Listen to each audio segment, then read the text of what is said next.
Yeah, so I had a little follow-up, Edward, to our Uh, gluttony conversation that we had a couple oh, weeks ago. okay, okay, okay. All right. I remembered one. I knew there was one that I was missing. Um, it was when you know, in college when we went to the dining hall, you know.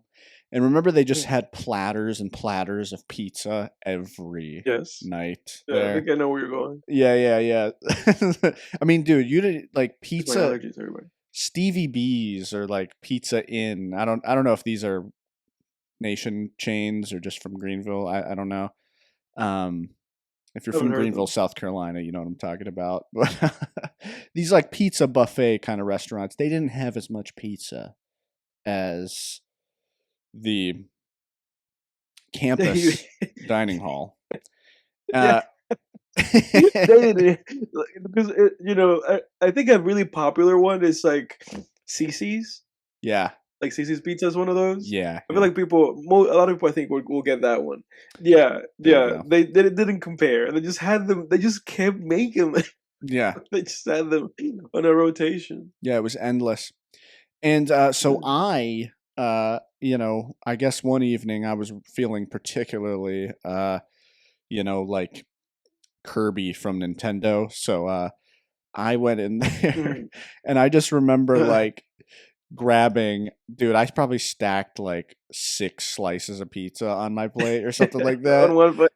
And I think you said to me after, like, dude, the guy at the counter just gave you some serious stink eye, like after you took all that. Didn't you notice him? I thought you would. I thought you noticed him. Like No, I remember dude. that guy looked at you like because I think he had just like made it, and then you showed up and just took all of it.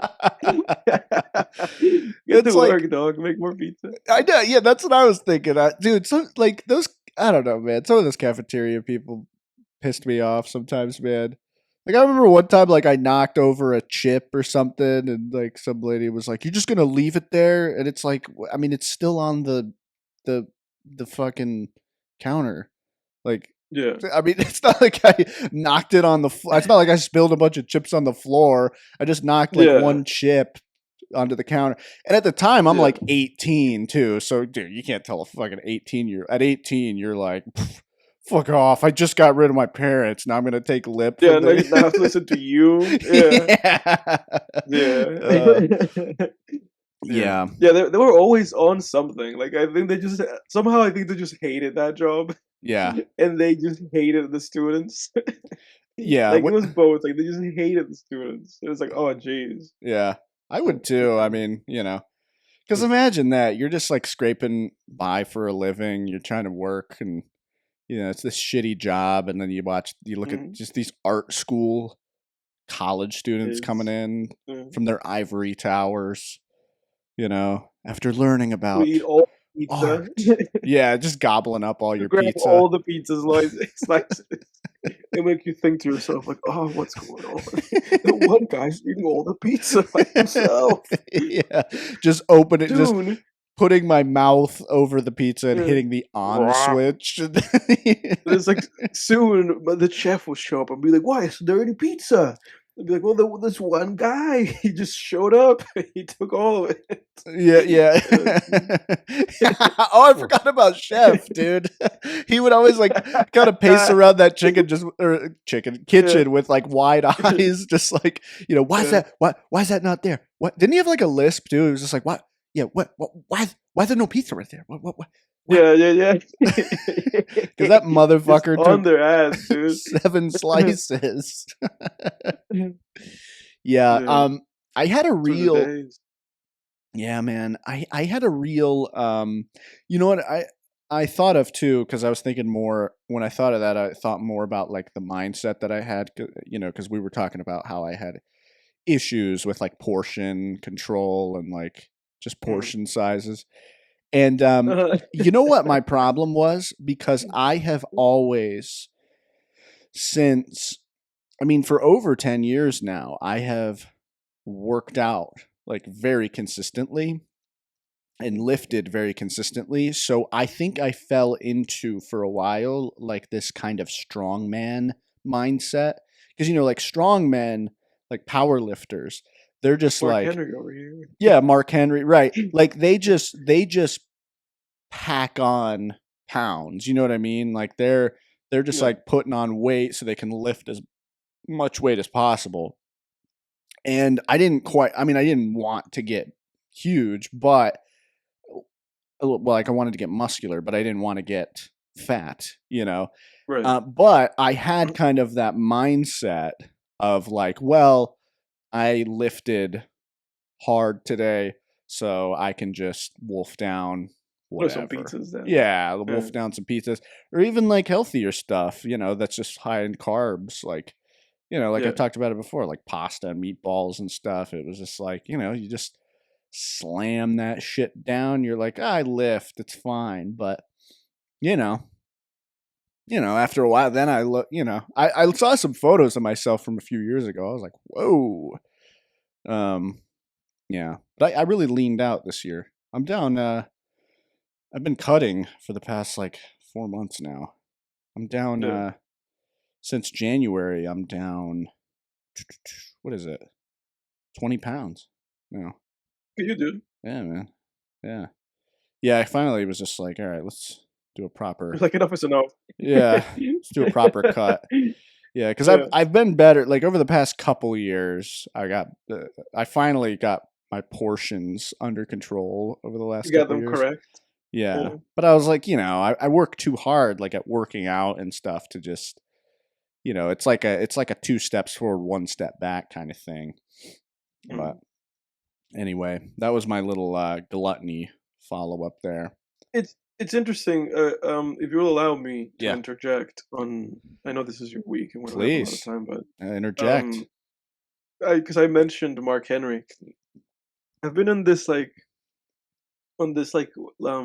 rabbit hole of just like watching like WWE content. I think we've been talking about it so much that Yeah. it's just kind of reinvigorated just me watching random clips about it. Oh I yeah. want to watch like that Vince doc on Netflix. And Yeah. just like over like the past week, there's like a Hulk Hogan documentary on Netflix that was like in the top 10, and that kind of piqued my interest too. So I'm curious. There's like a little bit. There's been a lot of WWE recently, kind of like in the sphere, because WrestleMania was also like a couple weeks ago, I think, or like a week ago. Mm-hmm. Um, I don't know who won WrestleMania. Maybe Cody Rhodes. I have no idea. Um, It but was, yeah, I think the 2 main events were, because now they have 2 nights. yeah, now they have 2 nights. It was Cody Rhodes versus Randy Orton, and then Yeah, it I was think so. CM Punk versus Roman Reigns. Those were the 2 main Yeah. events. I think Yeah. Cody won his, and I don't remember who won Punk versus Reigns. I don't remember either. It might have been Punk or Reigns. Oh, it might have been one of the 2 guys in the match. Yeah, no, I know, but it's like I don't remember like which one more than the other, because I watched like a Super iPad 12 video where he like talked about it, Mm-hmm. and he mentioned how the match was like really long, but it was like good. Yeah. And I don't remember exactly. I think it was Punk, but I don't really remember who it was at the end of the day. But I'm sure Cody won the first night anyway. Mm-hmm. Yeah, but I've been like kind of like on a WWE thing, when I've been just watching random videos from like the Ruthless Aggression era, and like some from like the PG stuff. It's kind of going back and like seeing, oh, I like those things, and watching some like podcasts with the guys talking. And I've been getting recommended a lot of like shorts, like YouTube shorts. Like and I would just get random shorts of like interviews with like Mark Henry, or interviews with Brock and stuff like that. It's also because Brock retired. Yeah. Allegedly, he's retiring. Mm-hmm. So I've been getting a lot of silly stuff. Like I got like a top 5 funniest Brock moments, and like number 5 was just a compilation of just him yelling, and every time he yells, as you know, his voice just cracks. Let's do this. So it was like a lot of it was just that, But yeah. I've also seen a few of them have just been like Mark Henry talking about stuff. And what I realized is not necessarily about Mark Henry, but just about wrestlers. and the relationship that they had with Vince, because obviously now they have to deal with like Triple H, and obviously the WWE got bought out by like the UFC and Dana White and all that stuff, whatever. But all of these guys that had to deal with Vince, every time they talk, every time they have like a Vince story, I feel like they don't know that they're painting it this way, but every time they have a Vince story, they paint it in such a way where the wrestler is an idiot. Like every time they paint it in such a way where it's like, oh, Vince. It like draws this. It illustrates this picture that Vince was just dealing with a bunch of idiots, Right. and he Okay. was just like, and he would just tell them what to do, and they would be like, "Yes, Vince," and that if he ever showed the most like minute amount of like respect for them, then they would be like, "Oh, Vince, he really respected me, because cause he gave me a common courtesy." Yeah, Like yeah. that's what I realized. It's like every time it was like the wrestler is just being the biggest idiot on the planet. And Vince is like, "Hey, don't do that, stop being an idiot." And they go like, "And Vince was right," and it's like, "No, you're an idiot." Like, you're just a buffoon, man. Like Buffoon. dude, for instance, and again, all respect to the wrestlers, but Mark Henry tells his story about how he was being called out by the strongman community because they were like, "Hey, you're not a strong man," Yeah.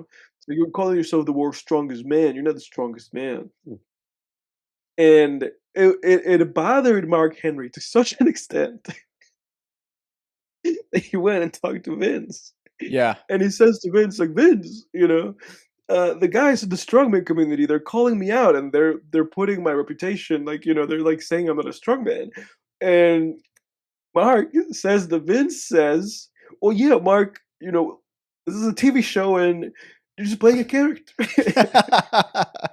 Your character is the strongest man."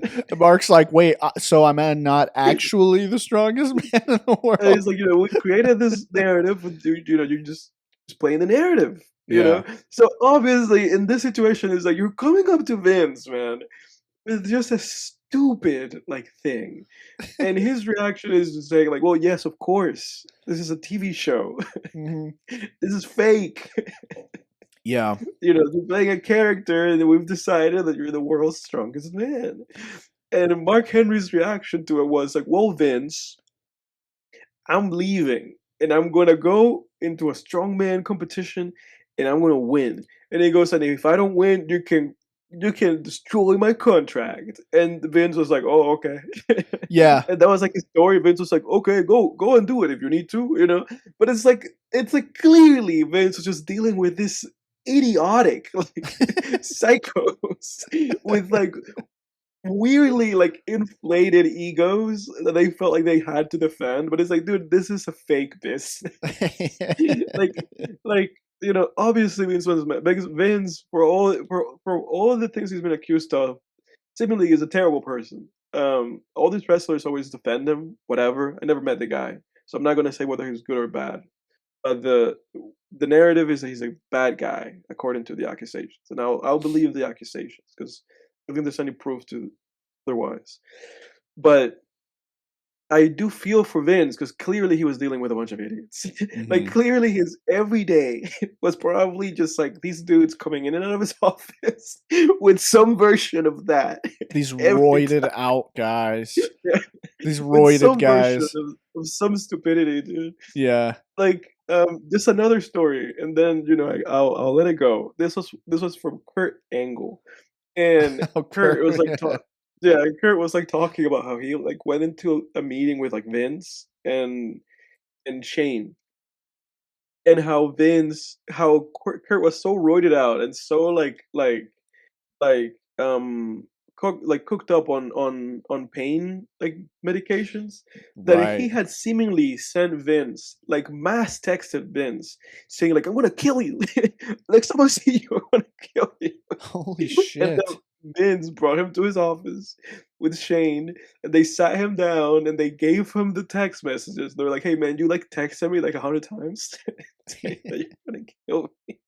What's that about? Holy shit. And he was like, "Oh, Vince, I need help. I need help, Vince." Yeah, And it's like, Kurt did have a problem, didn't he, for a the Cregger had a while? problem. But it's like all of these stories, dude, they're all the same story. They're all a story about how Vince is being a completely normal dude and how they are doing some ridiculous thing that Vince has to somehow work around. But yeah. Yeah. Yeah, that I totally I've totally seen that. I think I saw the Mark Henry one that you're talking about. I know I've seen Yeah. one where he was talking about how he left WWE to go back to strongman to prove that he is the Yes. strongest man in the world. And I mean, I don't it's one of those things. I think the strongman, I don't know much about like powerlifting um other than it's bench, squat, deadlift and like power cleans or whatever. Yeah. But I don't know much about it in terms of like leagues and everything. I think it's kind of messy from what I understand because you have like all these different promotions and everybody basically just says like whoever wins anything is just like I'm the world's strongest man now, like that kind of a Right. thing. There's I'm no kind like of undisputed guy in one specific like business. yeah, but I At have least, yeah. seen I did look into it and there is some credibility to saying that, based on the stats, that Mark Henry is like one of the strongest Yeah, because he won people some to stuff ever for sure. live. Yeah, He proved enough to be able to for them to be able to say that about him. yeah, yeah. And I think even in like the powerlifting space, I believe there is there's some level of credibility there in terms of him being one of the best. Yeah. Um, you know, uh, but yeah, in I feel like what I come across a lot with those is stuff in WWE about how Vince and the writers are just flying by the seats of their pants. Oh, Just 100%. just being Yeah. like, yeah, I didn't even know who was gonna win the match until like 5 minutes before the match Yeah, ended, like that kind of yeah. shit, you know? Yeah, Like oh, Vince dude, was yeah, yeah, I've seen always that a lot too. yeah, he was just always changing stuff. There is a rumor that Roman Reigns was supposed to beat Brock Lesnar at that first WrestleMania main event that they did, but then at the last Mhm. minute they were like, Yeah. let's actually have Seth Rollins cash in Money in the Oh, Bank, yeah, dude. you know? But there's a lot of those because I've heard Cena talk about that a lot too, being like, because Cena was talking about how like at a WrestleMania, I forget which one, he was supposed to win. Uh-huh. Like he was supposed to win and like take the title, Hmm. and that literally before he was like literally before we walked out, they're like, actually no, Roman he wins, and he was like, oh, okay, like that they just change that like you said, everything just changes on the fly, and it's like Yeah. he was like weeks ago they told me you're winning, and just before the fight they're like, actually no, you're going out, you're losing. Yeah. Very interesting. One of the worst that I've heard was back when Nexus was a thing led by Wade Hmm. Barrett. Hmm. They were Oh yeah, supposed to win at SummerSlam when they fought John Cena's team or whatever, but yeah, but he then beat Vince, them. yeah, then Yeah, Vince at the last second was like, actually, I want Cena SummerSlam. wins. Yeah, SummerSlam needs to have a happy ending, and it's yeah, like, yeah, well, you yeah, just yeah. buried Nexus, though. They're Yeah, not as exactly. Like, that's what scary they said. anymore. They were like, how does that make sense? Like, you're supposed to, us beating Cena is supposed to, be the push that we need to carry us over, for us to be over with the crowd. Like, we need to pin Cena, and then they're like, no, Cena's gonna be all six of you. Yeah, It's like, how, And it was the yeah. same thing. It was the same thing. Punk has the same story because he talks about how he had like a fight. I think he had a fight with like the Shield, Hmm. and he says the same thing. They were like, you know, it was something along the lines of like, "Hey, you're gonna fight the Shield, and you're supposed to put them over, but Hmm. you're gonna win." And he was like, "Wait, what?" He was like, Yeah. "I'm supposed to." He's like, "I'm supposed to go out there and get a beating," And they're like, "Yes, by the Shield, like yes." By these guys, like Seth Rollins and this guy, they're gonna come out, they're gonna beat me, Hmm. yes, and I have to make them look tough, They were like, yes, Yeah. but I'm winning. And they're like, yeah, you're winning. And it's like, how does that make any sense? Yeah. How am I supposed to? How are these guys supposed to look all tough and dominant if I beat them? You know? Yeah. It's kind Yeah. of like, well, from what CM Punk would talk about in a lot of those interviews too.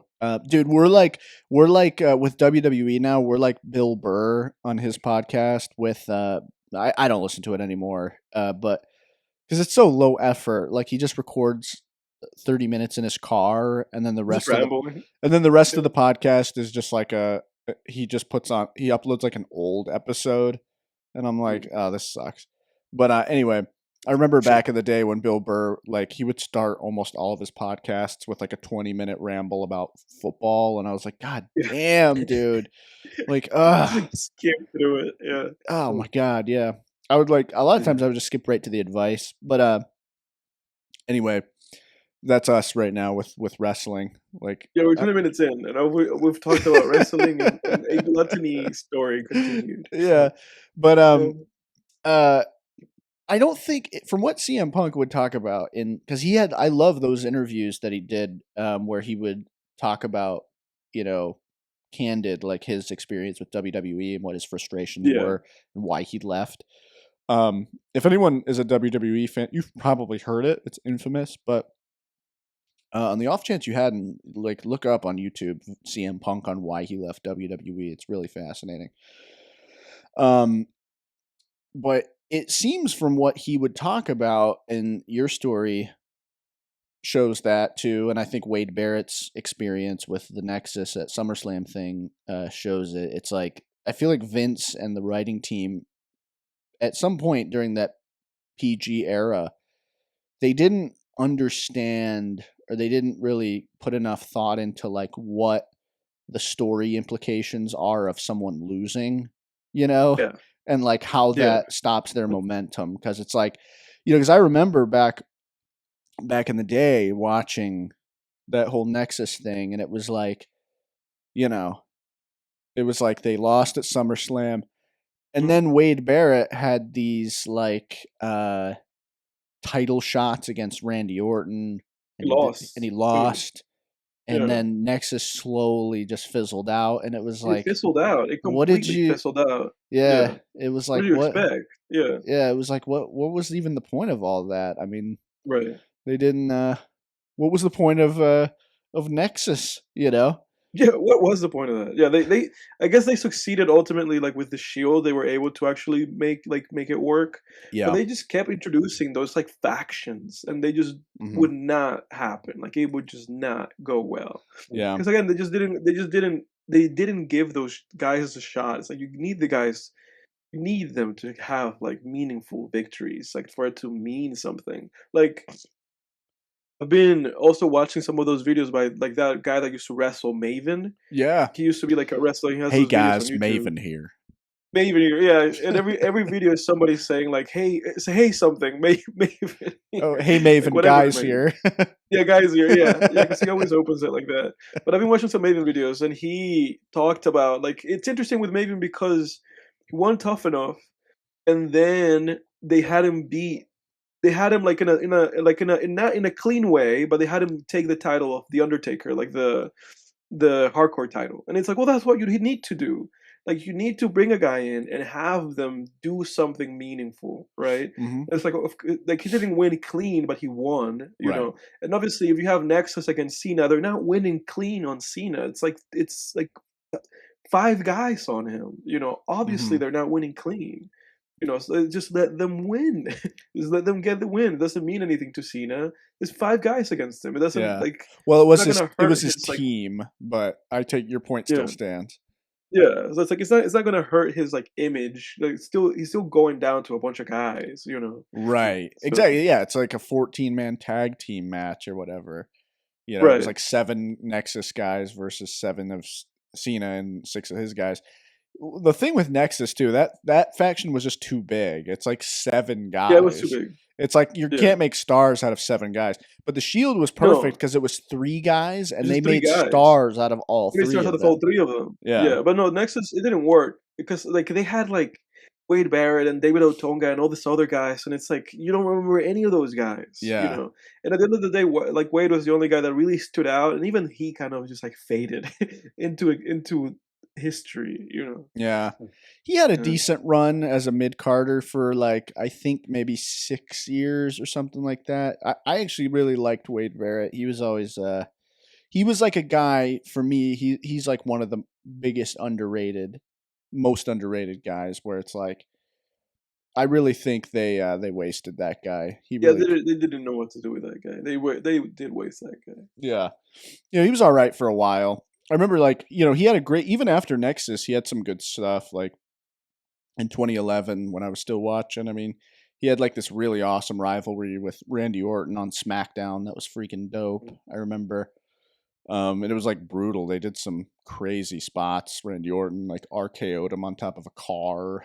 Wade Barrett like threw Randy Orton down a flight of stairs, like some crazy shit. Like it was pretty That's so cool. funny. Yeah. But To me, the biggest the height of like the Orton as a villain thing to me was always like that stuff that the his beef with Triple H that he had. oh Um yeah, where he kissed Stephanie when she was knocked yes. out. And he Yeah. also he like he kicked her leg and kissed her. And then who was it? Who was it that turned up at whose house? Like Triple H turned up like at his At house. Randy's house. Yeah. That was ridiculous. That I loved that storyline. Like that storyline where they had with like, bold, evil Orton, Yeah. against like babyface Triple H. Like I really liked that whole storyline. That was such a memorable one. Yeah, yeah. Where Randy he punted Vince, he Mhm. punted Shane, RKO'd Stephanie McMahon. Yeah. That was And talking incredible. about punting, he punted. Apparently, this is how it ended. Just an update on the folks that remained through this WWE section. He punted Cody Rhodes. Cody Yeah, Rhodes won, I but saw then he that. punted him. Yeah, which Um, people in the comments were like, that makes no sense. Why wouldn't he punt him during the match if he during the match. got Yeah, I mean, I guess if he had it because in him, at the end he snuck up behind him or something. I didn't I see the guess so. clip, but it's just like, dude, No, did you not have any chance opportunity to punt him during the match, but you have one yeah, after the match? I don't know. I mean, but also an update. It was Roman Reigns who beat CM Punk okay. night two. Okay, interesting. Probably Yeah. cheated because he was the heel, which I talked about how that is a problem. No, it seems like it. How it seems like it went was that it seems like Punk had him. Uh-huh. I'll read the Wikipedia thing. So Punk threw his wrist tape at Reigns to distract the referee so he could deliver a low blow, following up with a second GTS for a near fall. Punk followed with a diving elbow drop, sending Reigns through a second broadcast table. Despite hitting a third GTS, Punk was too exhausted to immediately capitalize. Reigns managed to deliver two consecutive spears to best Punk and become the new world heavyweight champion. What's up with that now, too? I noticed that in matches these days, finisher spamming. It's Yeah, they like spam the finishers too much. I think like I when Brock and Cena had a match a few Yeah, months ago, Brock gave him 7 F5s. It's like this is yeah, ridiculous. This is something fucking ridiculous, ridiculous. dude. Because it's like And how apparently those F5s are very painful to take. oh really? Yeah, I Yeah, bet. I bet they don't look great. But I yeah, mean, you're like spinning. I feel like you get like rug burn when you hit the mat. yeah, Probably. yeah. Yeah, it's too much, but it's interesting because they used to have this thing with certain people where they used to have a thing where someone's finisher meant something. Like Yeah. if you got hit by someone's finisher, you were done. Like I remember Orton, I think he's the one who has like a video where he talks about that, or somebody else. I don't know who it was, but they talk about how they really protected Orton's RKO, Mm. and they wanted the RKO to be a thing where he did it and the match was over. Like they wanted it to be like a really impactful Hmm. thing. And it was like that. It used to be like that. It used to be like, oh, the guy got the finisher on you. like Sean did the sweet Sheen music or whatever it might be, Hmm. the match is over. Like I remember any time that Triple H would do the spine buster and then he would follow up with the pedigree, it was over. The Yeah, match was over. You had these indications that it's like it's over. This guy's not going to have to do this. The Batista bomb is going to work the first time. And yeah, now every match, every time I see like some kind of like replay of a match, a guy does the finish, their finisher like 3 or 4 different times, yeah, and it's like, oh my god, another one. yeah, yeah.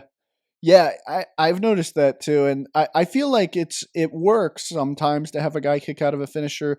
Like I remember when Undertaker and Shawn Michaels fought at Yeah, WrestleMania. that worked really well. Yeah, Yeah, like Shawn kicked out of the tombstone, and it's like, well, yeah, because he really wants to beat the Undertaker, and his career's on the yeah, line, and he's digging deep. It's like yeah, instinct, you know. yeah. Um, but like 7 F5s, come on. I mean, You because shouldn't need to do if that. something's gonna take out one man, then you can't do it 7 times to another man, and it doesn't This guy's take him worth out. 7, man. Yeah, like John think Cena's about a worth UFC 7. fight. It's like when John Jones hit Daniel Cormier with a roundhouse to the temple. It took Daniel Cormier out. It's over. Yeah. So there's no one on planet Earth that John Jones could do that to 6 times and they would be No. okay. It's No, and like they have to contextualize that. It's like they have to. It's like, guys, like you're not gonna get that same pop out of the finisher if the guy has to do it so many times. Like it's just not gonna you're not gonna get the pop out of it. yeah. Give Have them do something else. yeah, and have wider move sets too. That always bugged Exactly. me in WWE like when guys just would have very limited move sets. Yeah. I don't know if WWE like started having some weird policy about that or something, but it seemed to extend to everybody after a while. Like after a while, I think Brock Lesnar only did like suplexes. And it was just Yeah. like he would just do German suplex, belly to belly suplex, and occasionally like a regular suplex and his Yeah. F5, and like that was it.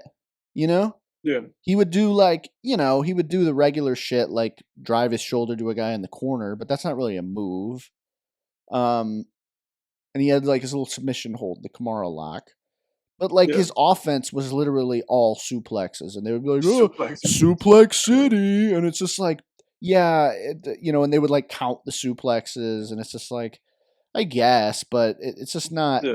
I kind of miss like the ruthless aggression era where like if you watch matches from Brock Lesnar's first run, he's pulling out all kinds of shit. He does Yeah. spine busters, double leg Yes. takedowns. He Yeah. does gator rolls on They dudes. needed it's interesting because, during that time, like, from the new generation to, like, the what do you call that? Like, the what was before Ruthless Aggression? What was that era called? Attitude Era. Attitude Era.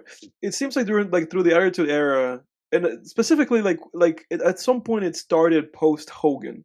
Like, because Hogan was, like, in that kind of, like, "Oh, we're just doing kind of suplexes and, like, doing silly shit." But, like, post Rogan, like, when they introduced, like, high flying and, like, technical stuff and, like, guys like Bret Hart came into the WWE and stuff like that, like, it felt like at some point it became like, "Oh, you need to have, like, a wide repertoire of moves, Yeah. you can engage the audience with through the match. And I feel like that carried through the Ruthless Aggression era, where that was, like, very important that you Hmm. have a lot of moves. And then somehow, like you said, it eventually became like, okay, these guys do these moves and those guys do those moves, and it just became, like, weirdly compartmentalized. Yeah. Five moves I of can't speak doom. for it anymore because I don't watch it anymore, but that it felt that way through the 2010s for sure. Oh yeah. It seems that way even if when I'm lurking, like it's hard to tell because it's if you're lurking, you don't know what a guy's pulling out every match, but I Yeah, remember when I watched toward the end, it was a problem. Like it was like, like we talked about Daniel Bryan and they would be like, he's a yeah. technician. And it's like, in what way? He does one submission hold. He one submission hold and a Way. diving headbutt, which looks awful. And like Yeah. a diving Oh, drop kick, which was cool, but I didn't like and then it's like his finisher when they realized, oh, we want him to beat John Cena clean, but John Cena can't tap out, so we need a finisher for him. He just did this like yeah. running knee, and it was like, Yeah, I remember that. it was like, okay, Uh, that's terrible. And they didn't even give it a name. They were just like the running knee. It was like, what? The running knee. The running knee. I don't know, man. That's why again, they should have like Rikishi's thing. They should have called the running ass face. to me, they really should have. To me, the Daniel Bryan era, that was the end of it for me. Like I said it then when I had my Daniel Bryan rant, but that was the end of it for me. Like Yeah. that was the end. That was the end. I couldn't do it after that. I don't know if there was like a specific moment that ended it for me, but because I was kind of thinking about that afterward. I think it just was like a lot of it was just the booking for me that frustrated me, you know? Hmm. Like, and when I say booking, to those who don't know, it's like, it's just it's just like what matches they have, Yeah. you know? Like if Yeah. I'm booking a match between Cena and Orton, right? And it was the booking where it was just like, like they had Ryback at as a new guy, like toward the end when I was starting to wind down, but still watching. And they just had him in some like dumb match. I don't remember what it was, like at a pay-per-view. And then they had this new monster heel that they introduced. And I was like, why not have him fight the monster heel? You have like this new Goldberg type guy that the crowd loves. Why not have him face off against the big monster giant guy? It was just like, I was like, what? And it was just stuff like that where it was like, yeah, it was just that started to frustrate me. And like, I remember by the time the Shield debuted, I was like a month away from not watching anymore. And I remember kind of just being like, okay, this is like another Nexus. I was like, whatever. They did. I wasn't Yeah. around long enough, I don't think, for the Shield to have any Neither kind of was like I. big No. impact on me. No, the Shield was completely after my time. Like it was literally completely after my time. It's interesting because you mentioned Goldberg because every Goldberg story makes me laugh. Like every single Goldberg story makes me laugh because apparently Goldberg was just like a doofus. Like apparently he was just like a really jacked dude, but like a doofus, and he was not a good wrestler. Like, and so every story about him just is hilarious because Punk has a story about him where he said he wrestled him, and he said that he like hit him really hard Yeah. at one point, and he like talked to him after the fact, and he was like, "Hey man, you really like hit me really hard. Like, it's like like I didn't appreciate that." And then he was like, "Oh yeah, I won't do that again."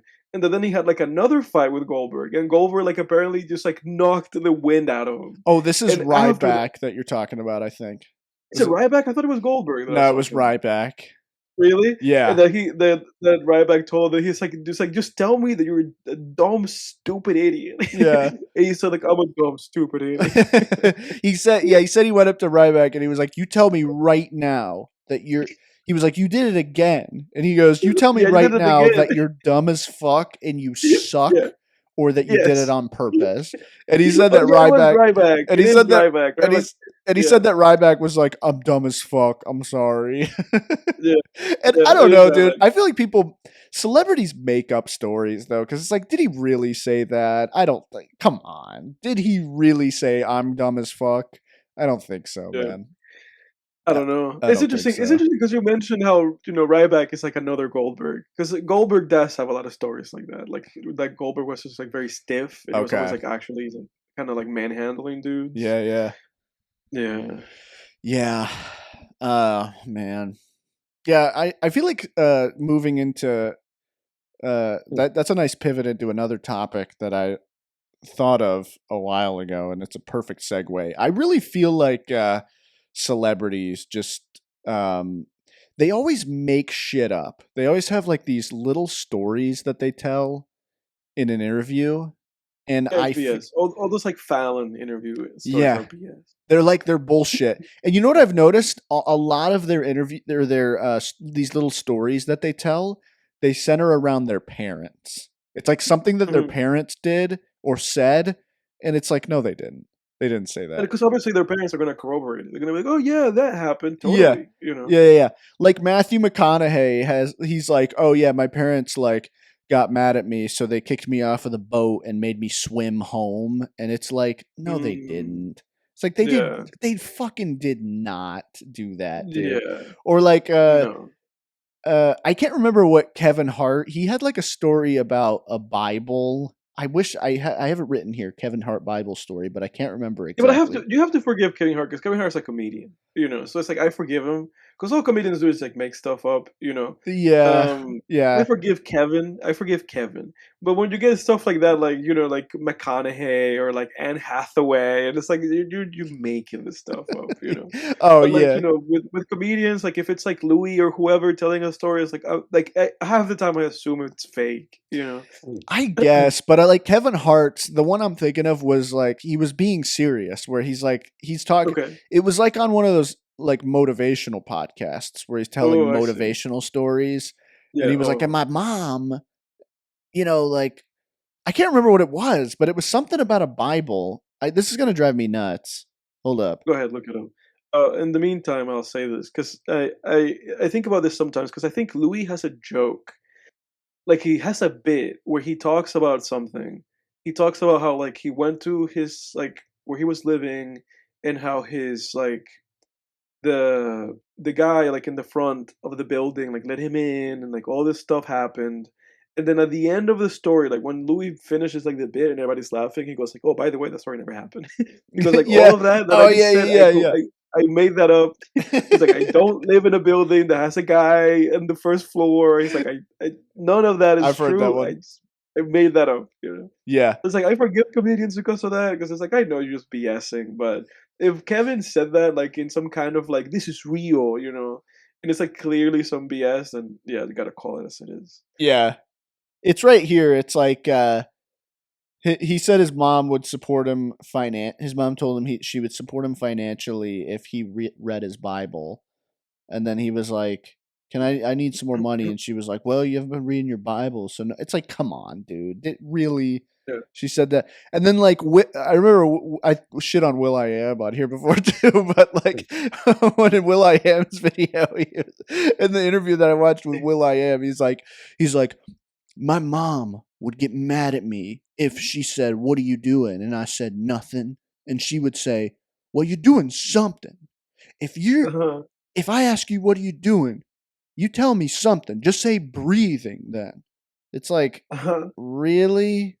Really? Did she really say that? I doubt it. Yeah, I don't think so. doubt it. I She think he probably imagined it. I know. It's like, dude, she probably said something like, "Well, get to doing something." It's like, dude, Right. fucking these stupid stories.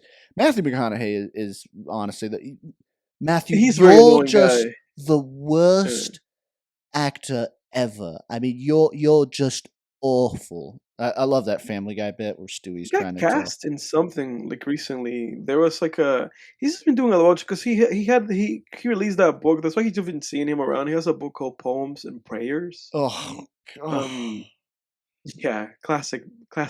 You know, it's like the perfect McConaughey thing.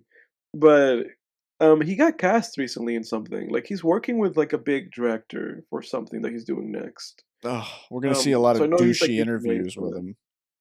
Oh yeah, that's his style. That's who he is. Ugh. Like he got cast in a movie with Park Chan Wook, the guy who made Old Boy. So he's kind of getting like people are thinking he's back because he's been after the reconnaissance, like he's been out Mhm. because you know after he had Interstellar and Dallas Buyers Club and Joe after he had all those movies in a row, Mud. After that, he completely fell off. He started making like schlock again, just like Mhm. But seemingly he's like trying to make something decent again. I mean, if you're working with the director of Old Boy, you're trying to make something decent. Yeah. My girl and I watched one of those rom coms with him in it the other night. It was like one of the worst movies I've ever seen in my life. Oh, dude, they're terrible. Yeah, he just had a roster of them with like Kate Hudson or Jennifer Aniston or Mhm. Jennifer Lopez or Sarah Jessica Parker. It's like it was That's the just one like I a rotate. watched. The one Yeah, with dude, it Sarah was a Jessica revolving Parker. door of just like those ladies making movies. Mhm. Some of them, what is it? Ghosts of Girlfriends Past. That one's not bad. That one's Yeah. not bad. 10 Things I Hate About, or no, not 10 Things I Hate About You. Was a guy in 10 10 How to Lose a days or Guy in, something? yeah, How to Lose a Guy in 10 Days. That one's all right. Yeah. Yeah. Anyway, we're gonna get a lot of douchey Matthew McConaughey interviews soon if he's working with Park Chan Wook. Holy fuck. Yeah, he's coming. He's coming for us. We're gonna hear a lot of alrights and Yeah. Stories about the southern, Lord. Texas accent. Oh my god, man. I can't. That guy. I really do feel like Stewie in that clip where it's like you just want to tell this guy he's awful, but he would just be like, "I know, I get it, man, I get it. I I just, get it. I ain't for everybody, brother. Yeah, my movies are not for everybody. Yeah. I have my audience. Yeah. Yeah. But he puts his feet under table. Um. Yeah. Yeah. Well, We big. have we have we have Richard Linklater to blame for that. He was the one who introduced him to Oh, that's right. Dazed and Confused. Great movie. Yeah. You got a joint? No. Be a lot better if you did. That he was born for that role. You gotta give it to him. Oh yeah, dude. Quick announcement, everybody. My novella has an official release date. It's going to be June 27th. It's a book, a horror novella called The Mummy's Voice. Pretty spooky. Thank you very much. But it's going to be, we'll put a link in the description, but it's going to be released via Black Hair Press. That's hair as in rabbit, HARE, Black Hair Press, on June 27th in digitally and paperback. We'll put the pre-order link below for Kindle. So, mark your calendars for that. Pre-order that today so you can get it on your Kindle on June 27th, or mark your calendar for the paperback, whatever you prefer. Yes, sir. Let's go. Yeah, and if you like it, go ahead and leave a review. So yeah, really excited about that. It's a big boost because I'm actually pretty much ready now to start querying, trying to get a literary agent. Probably next week. My query letter's pretty much. I think we're good. I think I've done like 8 drafts on it now. Got feedback from 7, 8 different people. So I think we're ready to go, dude. Let's go, dude. Let's go. Took a course. Took a course on it too. So I think we've done all the preparation we can do, and time to pull the trigger. So, but it's nice having a published book going into that. That's a nice boost, Yeah. But yeah. So anyway, moving along here. This is really random, dude. Let's go, man. Let's go. It's gonna be this is gonna be. It's gonna be tight. It's gonna be great. Thanks, dude. I appreciate it, man. This is really random, but I was laughing my ass off the other night. Pretty sure I was annoying my girlfriend, but I couldn't stop laughing at. I had this. We were watching a TV show where a car got stolen, and I had this mental image of someone talking to a police officer after the fact, and he's like taking notes, and the person's like, "Yeah, I walked out of my house, and officer, I walked out of my house, and the person stole my car." And then the officer being like, "Did you get a plate number?" And I was really cracking myself up at that.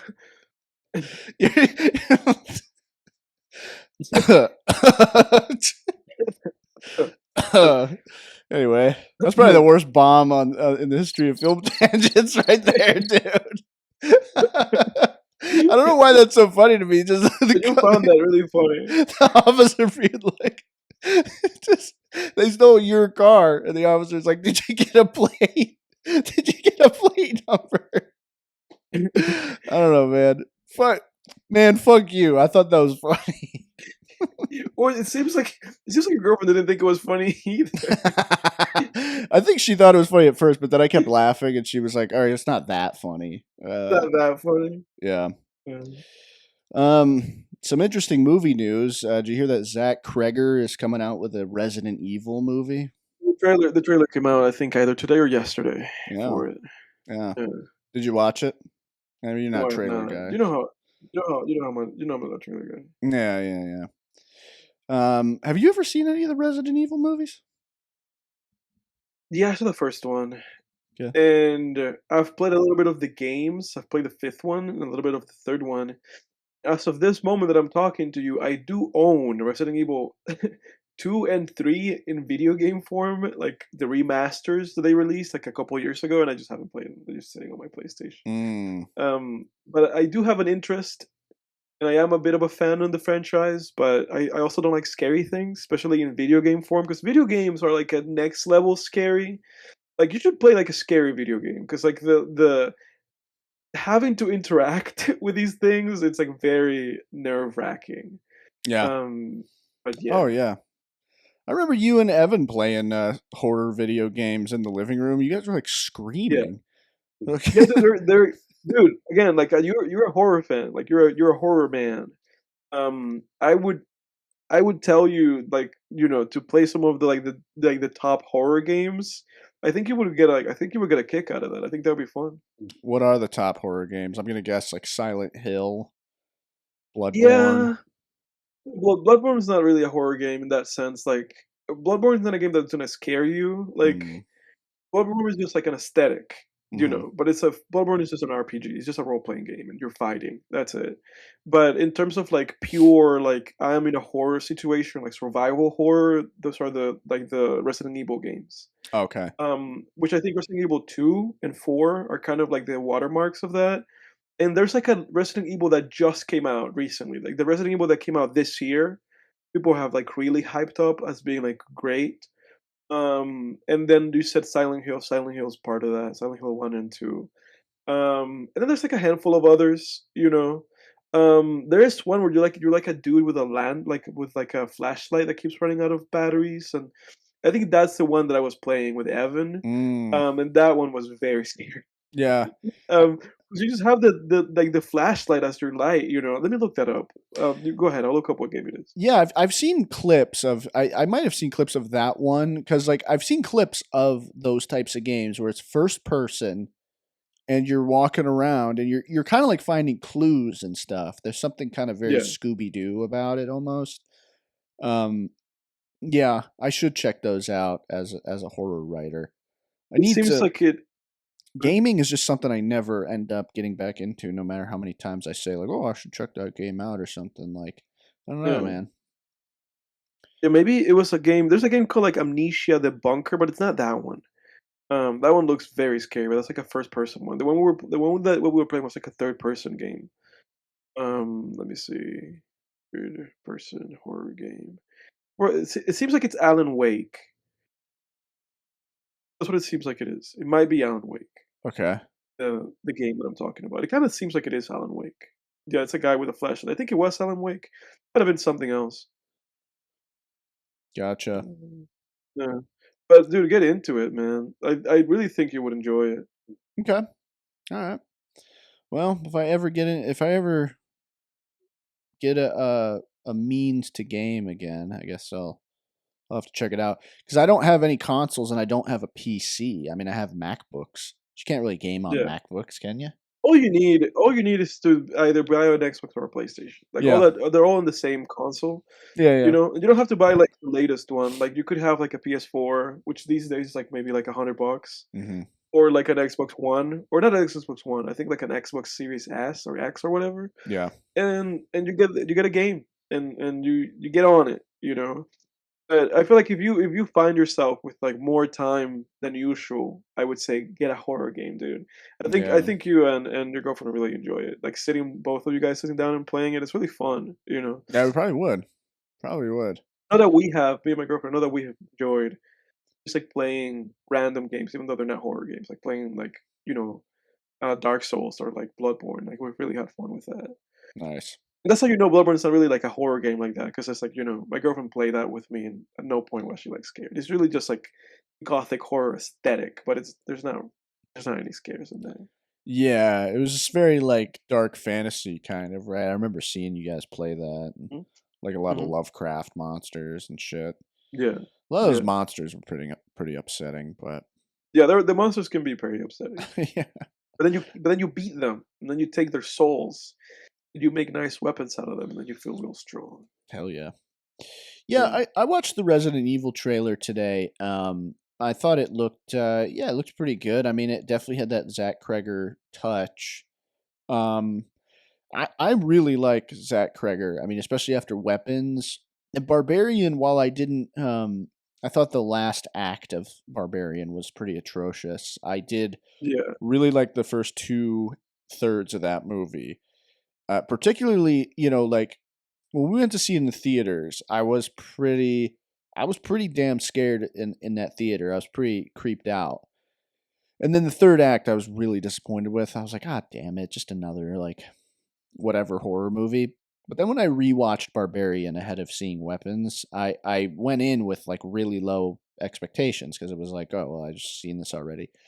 And it yeah, was better than I remembered. It was like the BS didn't come until later in the movie than I remembered. Um, like in that movie, it's really like when they leave that house. Once they leave the house and they're running away, and that witch lady's running around in Detroit after them and just doing dumb shit. I was like, this is dumb. And during the like breastfeeding shit too. That yeah, was like really when I yeah, was like, oh, this is stupid. Like this isn't scary. yeah, This is just kind of cringe.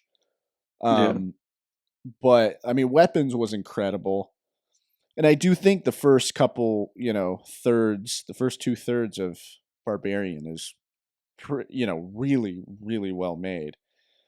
And Zach Cregger, he's one of those guys that I think really gets horror, and there's a few guys out there right now. Zach Cregger, Robert Eggers, kind of funny they have Yeah, almost the Eggers same for last sure. name. um, Yeah. and I don't know about Airy. I don't know about Airy. nah, Ari's kind of, I don't know what happened to him. I mean, What happened? what happened? Airy, what happened? Yeah, Um, yeah. I guess he had that movie a year or two ago. Eddington? We haven't seen it. Yeah, and it had no Uh, interest in it really. yeah, Um, neither do I. I don't know. and then Jordan Peele, I think, Yeah, like that Jordan Peele. the movie Nope was great, and even Get Out and Us. I'm not huge on those movies, but they're better than I your average horror. They're above Yeah, average films, and I need to especially revisit with those in terms movies. of craft, like because Yeah, horror is one of the most craft is like one of the most craft filmmaking craft is important in any movie genre, but it's at its most important, arguably, in horror, where it's like it yeah, really makes or breaks it. I think. yeah. Um, but yeah, I guess we'll see how that is. And the Godzilla Minus Zero teaser came out too. That's right. He walks in front of like the Statue of Liberty. Yeah, man. Yeah, Yeah, that looked pretty good. I'm ready for that looks that. pretty good.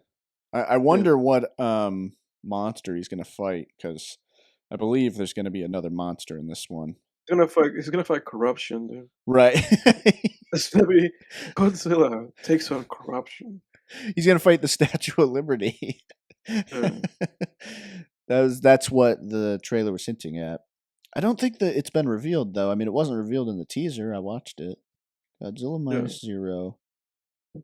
Uh, Tila goes to law school and takes and takes on gerrymandering. yeah, Gerrymandering politicians are yeah. It says, yeah, reports and teasers strongly suggest that King Ghidorah will be the primary antagonist. I think we've had enough of King Ghidorah, though. I hope I that's think not the so. case. Yeah, we've had enough of him. I don't think we need. It's kind of like uh, you know, it's kind of like the Joker, where it's like, look, we've had enough Joker in Batman movies. Where you're just like, all right. I mean, it's an iconic villain. It's the main antagonist, but we're done. Let's Yeah, be for done with sure. that for now. It's interesting though that they would follow up -1 with like introducing another monster. I guess it makes sense because the first movie was just Godzilla, but I mean, yeah, I guess we'll see what they do. Because then this would be a spin, right? Because it's like the first movie they're just trying to destroy to kill him, Hmm. and then then in this one I guess they would introduce a new monster, and I guess it's in this one.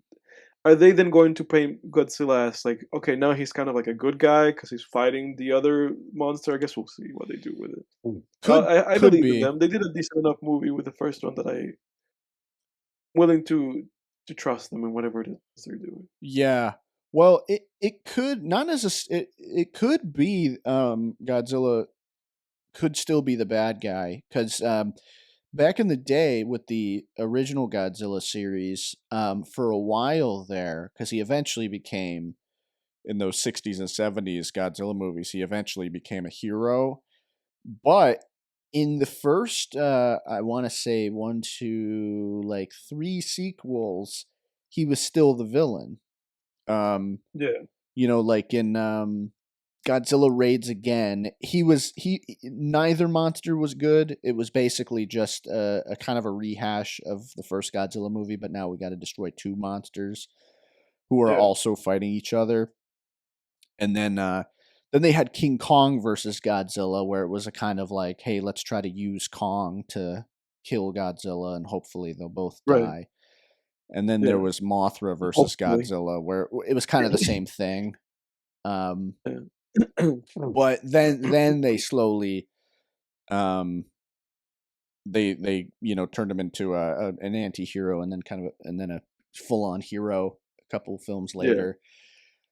So I think that would be really interesting to do something like that, to have him still be the villain and have like humans got a some kind of good guy monster or monster that they're rooting yeah, for. they're backing it. Yeah, Put yeah. their money. Go, go, go, King Ghidorah! Take Yeah. down Godzilla. Yeah. They have done that before actually. Yeah, In it's so funny. the movie, so the Godzilla movie that the Godzilla Minus One director, um one of his biggest influences for Godzilla Minus One was a movie called GMK from 2001. And that Yeah, was a Godzilla movie in which Godzilla's the villain and Mothra, a monster named Baragon, and King Ghidorah are actually the heroes. So like okay. King Ghidorah has always been a villain, but they redid his like origin story, so he was one of three guardian monsters. You like that movie, dude? You have the movie as an 8 out of 10 I over haven't the seen it years. in a while. I've been wanting to rewatch it, especially after the Godzilla Minus One director said that it was his biggest Inspiration. influence for Minus One, or one of his biggest influences. I've been really Yeah. wanting to go back and rewatch it because I haven't seen it since I was a kid, but I do remember it being really good. It's one Yeah. of the, you know, it's one of those top ones where fans usually will hold that one in high regard, up there with like Shin and the original, and Minus One, and GMK is usually up there. Um, but yeah, I would like to check that out again. But that was unprecedented at the time because that's like making Batman the bad guy and Joker the Yeah. the good guy. But Joker's is misunderstood. yeah, right. Which they've probably done that before. Yeah, in some way, shape, or form. At least in the comics. Yeah, comics is like Simpsons did it, where it's like, dude, they've probably done everything. Yeah. But all right, well, I think we should probably get into our recaps here, and then get into the Let's film. do this. This? Edward, why don't you that's kind of funny. Brock sounded a little bit like Scooby Doo when he yelled like that. Uh, Like, let's do this. Oh. but you won't I bet you wouldn't say that to his face. Bet you I would. Mm. Dude, he's one of the WWE guys that, if you ask me, like when you were asking me about WWE people that I think I could beat, I could But definitely you would beat take Brock him Lesnar. 100%, wouldn't you? Yeah, I could definitely beat Brock Lesnar And you for can beat him. sure. You can beat Brock. Oh yeah. Oh yeah. With a little couple years of Muay Thai training, no problem, dude. Yeah, you take him. A little bit of high school Um, wrestling. that's enough for the NCAA champion Brock Lesnar. Yeah, I can take yeah. him. This is enough. And the Take him. UFC Um, champion. no, it's been albums as usual. I listened to "Let It Bleed" by the Rolling Stones, 1969. I want to kind of double back with Rolling Stones because I know they have a very large like discography. I like to listen to it. I don't care about Mick Jagger, but I did like the Let It Bleed. I loved Give Me Shelter, and Hmm. You Can't Always Get What You Want. Monkey Man's also really good, and Let It Bleed's really good, and Midnight Rambler's really good. It's a really great album. Yeah. So actually, I think Mick Jagger does have it going on, but I only listened to the one album because that's the one that I had added to my albums, and I thought it was really good. And I will eventually double back and listen to more of the Stones, but for now, I'm going to leave it at that. Then I listened to the Roots. Mm. Oh yeah. Listened to Send me yeah, on my way. Send me on yeah, my dude. way. Yeah. The Roots. I listened to Things Fall Apart, the '99 album, and I listened to How I Got Over, the 2010 album. Wait a second. And That's what I was just singing. I'm sorry. I have to correct myself. I think what I was just singing is Rusted Root, not the Roots. Not the Roots. I don't think so, right? Send me on my way. That's Rust. Is that Rusted Root? Because the Roots are a hip hop group. Oh, yeah, yeah, yeah. No, definitely. Yeah, Rusted Root. My bad. Never Come mind. on. Yeah, go ahead. Yeah, the Roots are a hip hop group. And both albums are all right. Like I didn't really love like I didn't love either of them. They do have like this song with Erykah Badu on, which I think is like their number one song on Apple Music called "You Got Me," and that song was really good. For the most part, it's just kind of like it's just kind of like the usual in the sense of like this kind of music in the same vein as like Common, where it's like very conscious hip hop, Hmm. very It's kind like of like lyrical backpack miracle rap. sometimes. Yeah. And the best of it is when it's just like really kind of like smooth, like almost like R&B, like mixed with hip hop. That's really when it's at its best. Otherwise, it's just very middle of the road a lot of the time. But otherwise I enjoyed it. Um, feel like if you're into like '90s hip hop, then I would say just give him a shot. Yeah. Especially because the Roots are so like ubiquitous because they're like always in Jimmy Fallon, and it's like, who are these guys? The Roots, and it's like, oh, they're a hip hop group and they have albums, and their music is generally pretty good. If you're into that kind of music. I Um, think I've listened to yeah, their album Do You Want More? Um and Black Thought. That's his group. yeah, that's his group. I've listened Yeah, I to like Black some Black Thought. Thought, some independent like Black Thought stuff. I've listened to. Yeah, that's what I've listened to. I didn't realize he was that's there was a connection there. Black Thought's Yeah, like I great. listened to Cheat Codes, the Black Thought album that he has, and that with Danger Mouse, and that's really good. Yeah. That's like genuinely like really good. But the Root stuff, I thought it was just like all right. Glorious Game by Black Thought. I love that album. That's a Yeah, good one. He's like Black Thoughts, he's pretty entrenched right now in the whole boom bap scene, like with like yeah. the The Griselda guys. currency and the Griselda guys and Freddie Yeah, Gibbs and yeah. yeah. But that's it. That's it for me for recap. Otherwise, as you know, the pit's over, so I've not been watching the pit. Oh yeah, So I'll leave it at that. how'd you like it, man? The The ending. pit. Yeah, the Uh, It's interesting because the pit is like it's like cyclical, in that it's always kind of in conversation with how it begins, because it's the end of just one day. So they, in a way, they always kind of like add an element to the ending that recalls the very beginning of the show. mhm. And as it goes with TB, because this is my number one gripe with TB, and this is true about season 1 and 2 of the pit. You have a lot of kind of baggage in the middle, kind of like random, almost like filler episodes. But in terms of like the execution overall of the season and like how it ended, I really enjoyed it. And I'm looking forward to the next one. Okay. Awesome, man. And so they are doing a third season then. Oh yeah, dude, they'll do like 20 of these. Like it's insanely popular. It's like the number one show on the planet. Okay. Interesting. Yeah, Yeah, I got to get on the train, man. yeah. Um You've been the only one out of everybody that we know. You've been the guy missing out. I But know, yeah, man. Yeah, like even when my parents came up last weekend, they like, oh, they'd you're been watching watching this? it. I was like, "Damn, I'm Yeah, really out of the loop here." yeah, dude, you really are. Yeah. But that's it for my recap. All right, cool. Well, I going through movies real quick. I did go see The Mummy, Lee Cronin's The The Mummy. Cronins. I saw that you did not like it. Yeah, well, we said before that it'll probably be like the Wolfman, that Lee Wanell Wolfman movie that came out.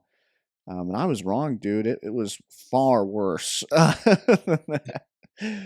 This was an abominable, atrocious movie, just riddled with more plot holes than Swiss cheese. Um, Disgusting, like Evil Dead type stuff, but like Mhm. disgusting. It was disgusting, which like at least they committed to that. Um, Okay. like the gore and all of that, they at least committed to it. And it wouldn't have been a problem for me if the movie was good, you know. Um, Yeah. it wasn't like to a level, an unwatchable level, but it was like it was repulsive. And yeah, dude, it was horrendous. And I remember walking out of there and I was like, "Oh my god." I was like, that new Ryan Gosling movie's out. What's that called? The That space movie, right? Yeah, and I was like, "I can't believe we didn't go see that." People are like raving about that. We went to go see The Mummy. What the fuck is wrong with me? I was like, "What is wrong Yeah. with me? Well, Why did I do you're a that?" horror guy, dude. You're a Yeah, horror guy. I know, dude, but I was like, "Why the fuck did I do that?" I mean, I don't know. I don't know, man. Project Hail Mary. Yeah, Mm, Project Hail Mary. Yeah. yeah. I was just like, dude, I feel like I wasted a trip to the movies. Like, I should have gone and seen that. Watch I Lee Cronin's The Mummy. I mean, and both. I mean, Jack and I both said like we were both like, dude, we don't think you're gonna like. We think this movie's gonna suck. I thought there would at least be something there, but Yeah. it was horrific, But hey, I took a gamble. Um, and then my girl and I watched The Shining. I've seen it Oh, shit. Yeah, before. you talked to me about that. Yeah, yeah. Yeah, It's she'd never seen it, so we had a an IRL Intelligence reunion. yeah, we did. Yeah, we had a little party last weekend. It was pretty awesome. Yes, Um, it was. yeah, I had a good 8 or 9 beers, so that was cool. We had some pizza and some carrot cake as well. That carrot cake, damn, dude, Yeah, it was really good. It was really good. that was good shit. Um, yeah, so we watched The Shining, and I'm actually reading the book right now too, The Shining. Hmm. Because I'm a big Stephen King fan, but I'd never read The Shining, and I need to go back and watch or read his classics. Because I don't know, I have this habit. If I've seen the movie before, I don't really want to read the book. Um, Sure. but I've kind of grown out of that at this point, and also with Stephen King, with Stephen King's Shining, it's different enough from the movie that there's a lot there. I gotta say, man, these movies were or these adaptations rather, or the book and the movie, they work on different levels. They're both really good. I mean, the books, I mean, awesome, of course. Um, and it's so interesting because I can definitely see why Stephen King hates the movie because Mhm. his gripe with the movie is that it's very cold, and he's right in comparison to his book in this, because I think what he's trying to say when he said that is the movie really keeps you, the audience, at arm's length from the characters. Like, you really don't get to know any of these characters. It's very much like this atmospheric piece. I mean, you get to know the characters a little bit, and it's not just because in the book you get interiority because it's a book, you have access to the character's thoughts. There's Mhm. things in the book that you learn through dialogue, through simple scenes that allow you to really get to know these characters. And you have Right. no such thing in the movie, really. Um, and I gotta say, there's like things that I think the book does a lot better. I mean, that first job interview scene where Jack is sitting down and being interviewed for the position of the Overlook Hotel. It's a really good scene. The guy in the owner, hotel owner, is a prick, and he's kind of like, he basically says like, "Yeah, you're not my first pick, but you're kind of our last option. So I'm Yeah. reluctantly giving you this job, and I did hear that you had some temper problems, that you got, fired from school, and you learn that Jack got fired from his job as a school teacher because a kid who he cut from the debate team, he caught that kid slashing his tires, so he hit him. And that's why he got fired. Wait, that sounds like a reason. That sounds like a decent reason to hit Yeah. somebody. So but like the first scene in The Shining in the movie, that first interviewed scene, it's not good. Like, it's not really a good scene in comparison. Like, he just sits down, they interview him, they tell him like, yeah, people have died here, and he's like, okay, you know, and it's just like, Right. it's just kind of like a boring scene in comparison. Like, it's just a jovial kind of cordial job interview.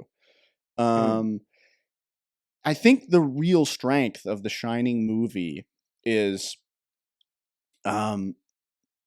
just its atmosphere. I really think Right. that that's all. I think that's mostly what that movie delivers on. And I thought Because I think it's weirdly, like I think it's like that. I think it's like that, and then like the subtext and the implications, right? Like kind of the yeah, connections that you can make with things, yeah, and the performances. But it's like performances for sure. yeah, it's like Stephen King's like whatever, man. You sold the rights to the book. Who cares? Like people are gonna adapt their thing however they want. Like the guy didn't do it like he didn't adapt the page to the screen. Who cares? Get over yourself. Like, if you Well, don't I want that think to he has the happen, then right don't to sell the express his rights to the book. opinion, though. But he has the right to express his opinions, but it's like whatever, man. You made some money out of it. Kubrick made a movie out of it that people would regard, and it's like, who cares? Who cares? I suppose. I think Stephen King is valid in some of his criticisms. I Yeah, get why he didn't like it, and if I was the author, I probably wouldn't like it either, because yeah, but then, fundamentally but, changes it. yeah, but I guess my point here is that if you're gonna make such a decision where you're going to relinquish the rights to the adaptation of your work, Sure, then dude, then bite, you have to bite the bullet on that one. Like that's on you, sure. you know. That's true. That's true. Yeah. It's on Yeah. you. Like you can't then like go cry about it when you made a decision that got to that place. Like that's on you. You think he should have kept his mouth shut about it? Yeah, I think so. I think there's no point. I really do. I think there's no point in then being like all butthurt about it. Yeah, you're kind of right. Because now that I think about it, I feel like most authors don't even really comment on the movie that was made out of their books. Honestly, You sold the rights, man. yeah, they seem very quiet generally on like the movie adaptations of their books. Yeah. You definitely don't hear a lot them shitting on it because a lot of book adaptations are pretty bad. I would say. I feel like we Right. used to get book adaptations right. Like some of the greatest movies of all time: Godfather, Shining, Shawshank, Apocalypse Now. Book adaptations: Clockwork Orange, American Psycho. But Yeah. at some point in the 2000s and the 2010s, I feel like book adaptations became weirdly Well, for sure. gimmicky. Um, Sure. But I feel like my point with that is that you have to take accountability because it's like, you mhm. know, to me, him like bitching about it, it's like, well, dude, you sold the book. Like you can't then be like going like, actually, this is not how I would have wanted it to be. Like, then don't sell the rights. Yeah, If you want to just hold on to your book until it becomes free domain and you've croaked long enough not to see it be adapted, then do that. yeah, yeah. I get what you're saying. But yeah, closing thought on the Shining movie. I think it kind of it's weirdly a movie that I find similar to Skinamarink, and I'd never drawn that connection before until I Hmm. rewatched it. In the sense that it's very much this atmospheric piece that's trying to capture a very specific kind of feeling of isolation and being trapped. And I just I drew this mental connection between The Shining and Skinamarink because I think it's Okay. similar in that way, where it's very like bare bones as far as the script goes, but you know, atmosphere is top notch. Shining's Yeah. a far better movie, but it's still Sure. like, I mean, I rate that movie at a 9 out of 10. I think when we went through our top 10 horror films, I think I had The Shining in mind. It's certainly Yeah. in my 10 scariest. Yeah. I would Yeah. And say. I think it made it a way. It made its way down. I think our bracket when we did our bracket during the horror months. Yeah, for sure, for sure. Yeah. And it's one of the most famous movies of all time. I mean, it's so iconic. Um, Yeah. but anyway, I'll rapid fire here so we got time. But Rewatched Insidious. We've talked ad nauseum on here, but my girl had never seen that, so I was like, "Shit, we gotta watch Insidious." Um, Mm. Failure to Launch was the was the Matthew McConaughey, Yeah. Sarah Jessica Parker rom com that I watched. That was like one of the worst rom coms I've ever seen. And my girl gave it a 1 out of 10, and she said the one is just for Zoe Deschanel. Oh, she's she's in there, huh? Yeah, she's a big New Girl fan, you know. So Yeah. um, Yeah. I'll save this for another week. But I finished the Mister Inbetween TV Oh, series, and yeah. that may be in my top 5 TV series of all time. After just Alright. one viewing, we'll see how Yeah. The Boys ends, but I guess to get that out of the way, I'm increasingly frustrated with this season of The Boys. Um, we have 8 episodes in this season, and number 5 aired yesterday. So we only got 3 to go, and it was like a filler episode. The episode was Dude, called One Shots, and it was like a bunch of one shots hopping around yeah. point of view. And I'm like, what the fuck are we doing, dude? Dude, but again, that's my grief with television. It's Yeah, just like there's just so much like sandbagging and time wasting. yeah, Because they always do that. They always wait till the last episode, and then the last episode they're gonna use that 1 hour yeah, to wrap everything up, and it's gonna feel rushed. They always exactly. do it. No, I know. There's still so much to wrap up. At least I will say this: they're killing off characters this season, which is like, thank God. At least there's some consequences finally. Because Yeah, it's one of those shows that's just like consequence free. Like everything resets, you know, constantly. Like that's something I noticed in season 4 and in this season now. Um, and just the logic, the story logic, it's like the writers haven't even seen their own show where, like, you know, Homelander has super hearing, but in this scene, he's in a building and our main characters are on another floor and they're fighting and he can't hear them. And you're like, what the yeah. They made fuck? the guy too powerful. Yeah, you're just like, dude, if you're gonna have an evil Superman character, you need to keep him as far away from the main characters as possible for Yeah, most of it. Because every time he confronts our main characters and they do not die, you have to have a really good reason for them to still be alive. And the more right, you do that, the more I find myself, it's like you're really asking me to believe that this evil Superman hasn't killed any of these motherfuckers yet. right. It's just ridiculous, dude. Mm. Um, I digress. Music wise, I've been listening to a lot of Memphis rap. I've been going down a Memphis rap rabbit hole. So 3 6 Mafia, but then also, you know, other artists from that scene in the mid to late '90s: Lord Infamous, Blackout, DJ Zerk, you know, and then other Memphis adjacent guys like Little Ugly Mane and Denzel Curry. Um, Yeah. and uh, and then nonfiction, I'm reading Thinking in Bets by Annie Duke. Really good book about In what? thinking in bets. Bets. It's a book about making decisions, and it's you know, using a poker framework, and how the core concept is life is more like poker and not chess, because chess is a game of skill, but poker is a game of skill, but also of chance, and that's how life is, right? So, kind of gives you like these different decision frameworks and how think about life Yeah, like you would think about poker. Very interesting yeah. book. I really like it. Sounds really interesting. Yeah, for sure.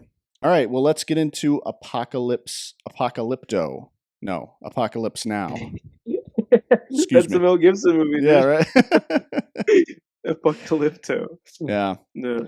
Yeah, so this was my first viewing of Apocalypse Now. I know, pretty Mm. embarrassing, but you know, I felt like a weight was lifted off my shoulders after I saw it. Oh, for sure. And I also felt I've felt really inspired over the past week or week and a half since I watched it, because yeah, it's really an amazing film, dude.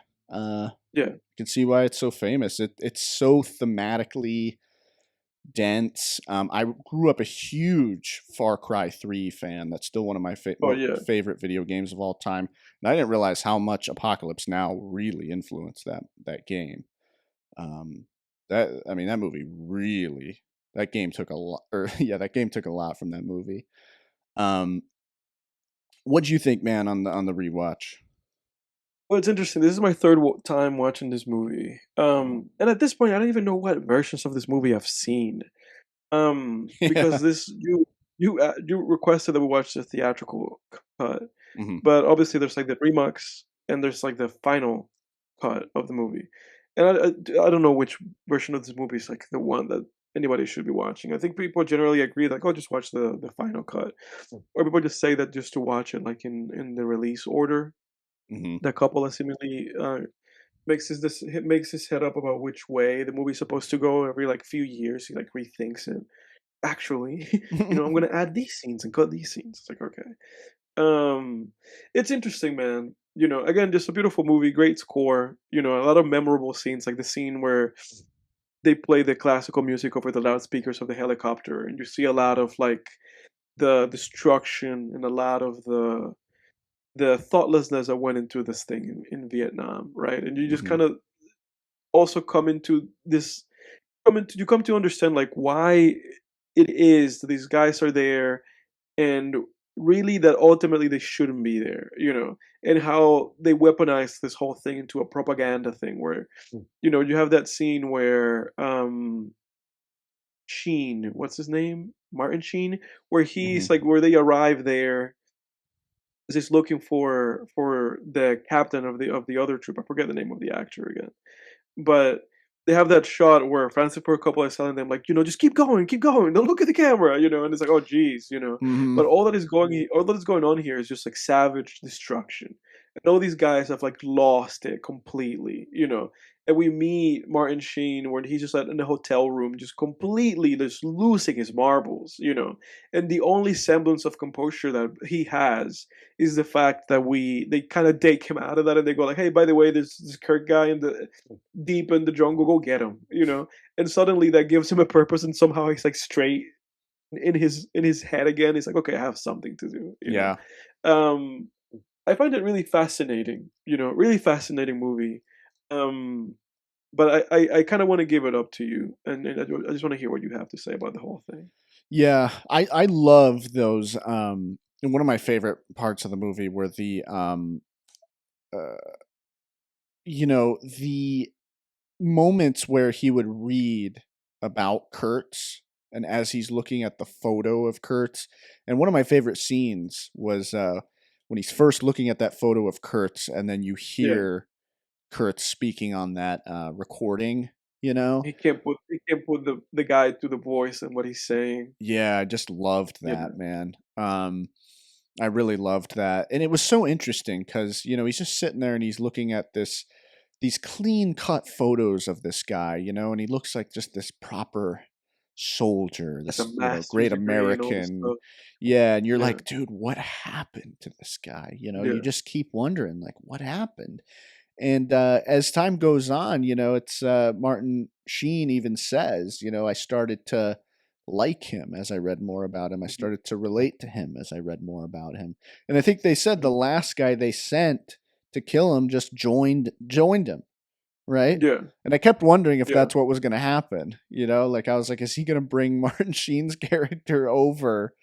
Um, you know, to his little cult there out in the forest. Yeah.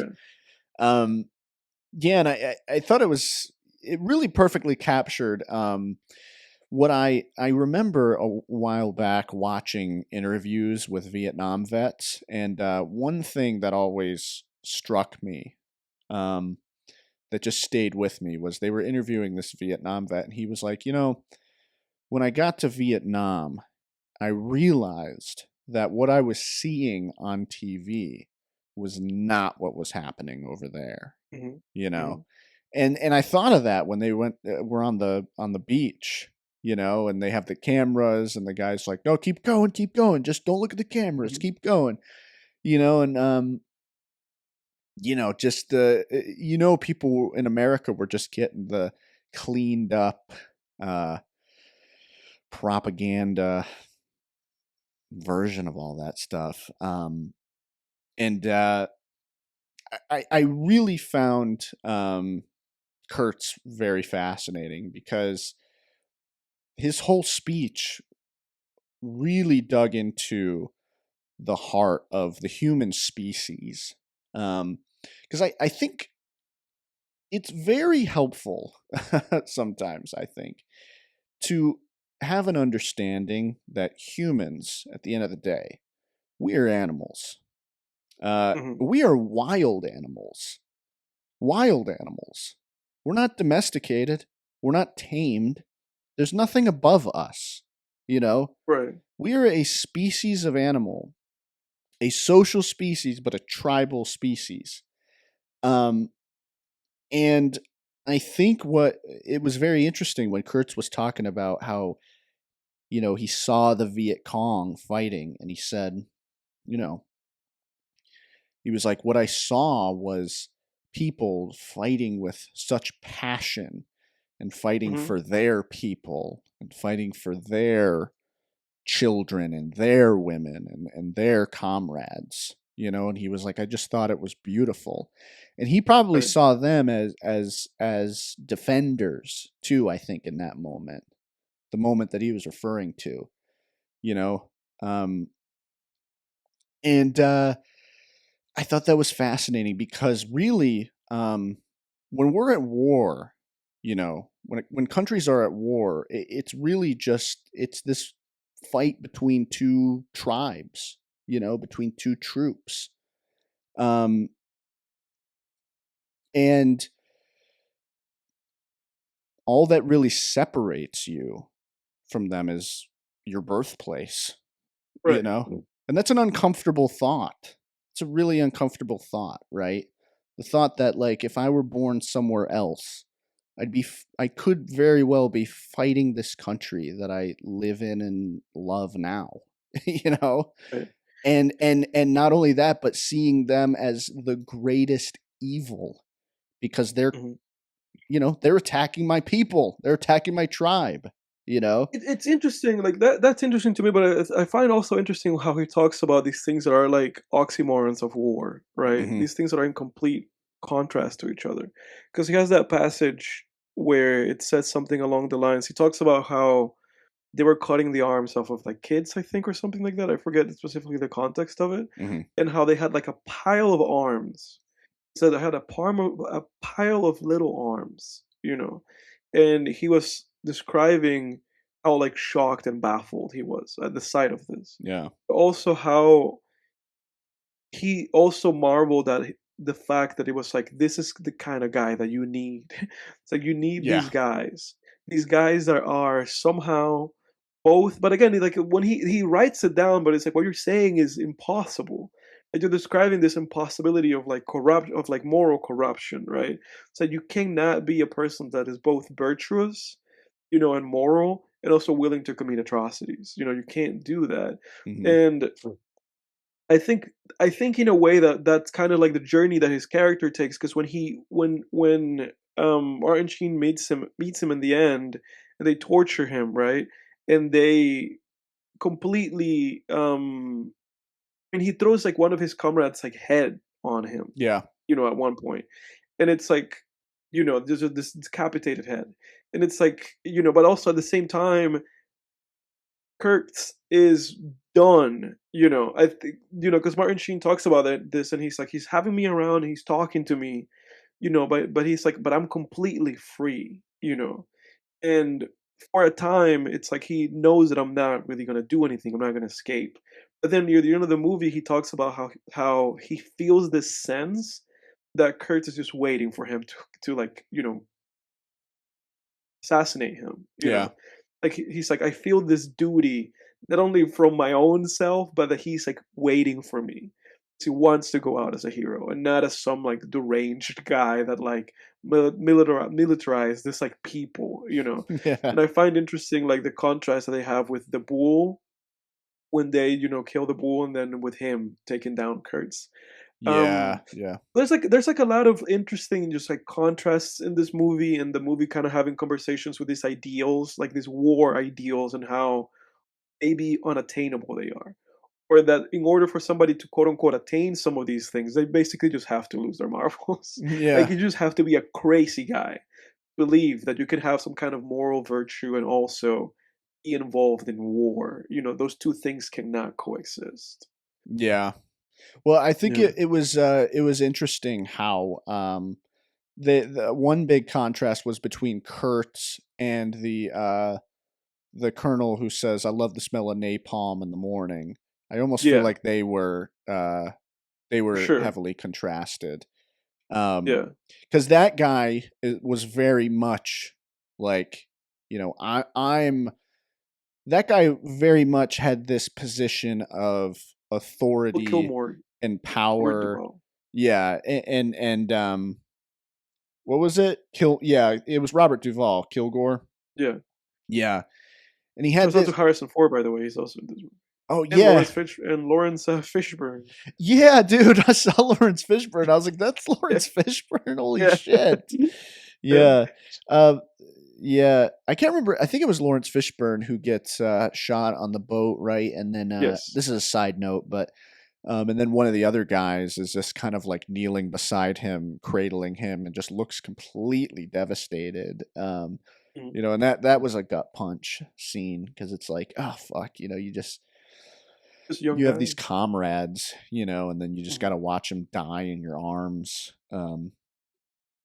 Uh, yeah, I liked that puppy a lot too. The puppy was a huge relief and all that, and all Yeah. that, that violence and shit. Oh, yeah. There's like Yeah, no but it's comic relief in this movie, but the puppy was a nice little oh, yeah, dude. little Yeah, relief. especially when the puppy made it out alive out of that like, when they were, like, shooting that boat. Oh yeah, Um, no, it's interesting, like you said, with Robert Duvall's character, because he seems like he's approaching it from a sense of duty, and this is my job, you know?